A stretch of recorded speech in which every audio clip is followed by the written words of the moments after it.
नमस्कार, मैं हूं आपका होस्ट वैभव और आप देख रहे हैं सेहत जंक्शन ऑक्टाविया हॉस्पिटल की तरफ से। आज है हमारे साथ एक जाने माने orthopaedic surgeon doctor S Kumar Singh sir. Sir, welcome to our show. Thank you.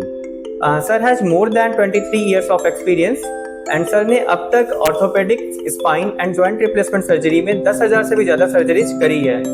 आज हम सर से बात करेंगे एक इम्पॉर्टेंट पेन मैनेजमेंट टेक्निक के बारे में जिसका नाम है nerve root block technique. Sir, सबसे पहले ये बताएं कि नर्व रूट ब्लॉक क्या होता है और इसका पर्पस क्या होता है। एक्चुअली जिस पेन मैनेजमेंट के बारे में हम लोग बात कर रहे हैं उसको प्रॉपर नेम है सेलेक्टिव नर्व रूट ब्लॉक। ऐसे बहुत सारे पेशेंट्स हैं जिनको हम शायटिका का पेन बोलते हैं, उसके साथ आते हैं। वो पेन ऐसा होता है जो लोअर बैक से स्टार्ट होके पैरों तक जाता है। इस शायटिका टाइप पेन में ये सेलेक्टिव नर्व रूट ब्लॉक बहुत ही सेफ, शॉर्ट और इफेक्टिव प्रोसीजर है जिसको हम लोग रेगुलरली यहाँ पे कर रहे हैं। तो सर, किन पेशेंट्स को ये प्रोसीजर सजेस्ट किया जाता है? जैसा कि मैंने बताया, जिनको भी लो बैक एक है और पैरों में झुंझुनाहट हो रहा है, दर्द हो रहा है और जो शुरुआती दवा और रेस्ट से नहीं ठीक हो पा रहे हैं, उसमें अक्सर पहले हम लोग काफ़ी केसेस में सर्जरी एडवाइस करते थे, जो कि नंबर ऑफ केसेस बहुत कम हो गए हैं because of this procedure, because it is a very safe and effective procedure और इसमें एडमिशन की भी ज़रूरत नहीं पड़ती है ना। पेशेंट कुछ घंटे के लिए हॉस्पिटल में रहता है, जिसको हम लोग जैसे हम लोग डे केयर सर्जरी करते हैं, जिसमें मरीज एक दिन में हॉस्पिटल आता है और उसी दिन वापस चला जाता है। इसको हम लोग आवर केयर सर्जरी कहते हैं, जैसे मरीज को दिन भर भी नहीं रहना, 2-4 घंटे में मरीज प्रोसीजर करवा के वापस चलते हुए वापस जा सकता है। तो सर, ये प्रोसीजर जो होता है वो किस तरीके से किया जाता है और क्या ये पेनफुल होता है?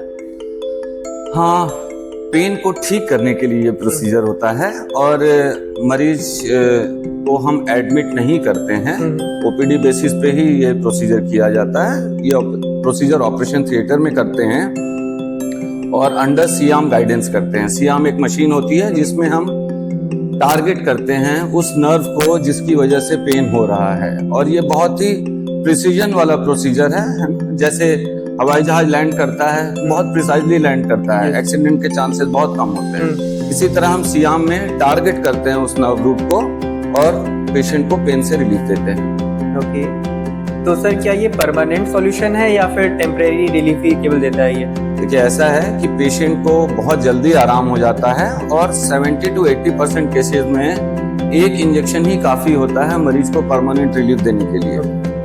तो सर, इसके साइड इफेक्ट्स कुछ होते हैं जैसे कि या फिर रिस्की होता हो या नहीं? साइड इफेक्ट्स तो इसके जैसे मैंने बताया बहुत ही सेफ प्रोसीजर है। साइड इफेक्ट्स देखिए 100% फुल प्रूफ कोई भी मेडिकल प्रोसीजर नहीं होता है, but relatively it is a very safe procedure. मैंने अभी तक इसके कोई सिग्निफिकेंट कॉम्प्लिकेशंस नहीं देखे हैं और ये पेशेंट को ऑपरेशन से बचा सकता है। ये एक ऐसा प्रोसीजर है ना। बट ऐसा नहीं है कि ऑपरेशन की जरूरत ही नहीं पड़ेगी। 2 कंडीशंस ऐसे होते हैं स्पाइन में जिसमें जो एब्सोल्यूट इंडिकेशंस होते हैं ऑपरेशन के, जिसको हम लोग कॉर्डा इक्वाइना सिंड्रोम बोलते हैं या प्रोग्रेसिव न्यूरोलॉजिकल डेफिसिट हो रही है। अगर ऐसे 2 कंडीशन है फिर हम इसको इंजेक्शन एडवाइस नहीं करते हैं, फिर हम मरीज को ऑपरेशन ही एडवाइस करते हैं। तो सर, आपके करियर में कोई ऐसा केस अभी तक हुआ है जिसमें आपने, ऐसे तो बहुत सारे केसेस होंगे आपके करियर में, या फिर कोई ऐसा केस जो आपको अभी तक याद हो या फिर कुछ लोगों को लाइफ लेसन दे सके? हाँ, जैसे कॉर्डा एक्वाइना वाले जो पेशेंट्स हैं, बहुत सारे पेशेंट्स हैं जिनको मैंने रात में ऑपरेट किया है, because that is dire emergency और मरीज पैरालाइज होने से बच जाता है ना। बट ऐसा नर्व रूट ब्लॉक में ऐसा कोई कॉम्प्लिकेशन मैंने आज तक नहीं देखा। ओके सर, बहुत बहुत धन्यवाद हमारे शो पर आने के लिए। Thank you so much. और दोस्तों, अगर आपको बैक पेन, साइटिका या किसी भी नर्व रिलेटेड पेन का सामना करना पड़ रहा है तो ऑक्टाविया हॉस्पिटल के एक्सपर्ट डॉक्टर से मिलना ना भूलें। फिर मिलेंगे एक नए एपिसोड के साथ, तब तक देखते रहें सेहत जंक्शन।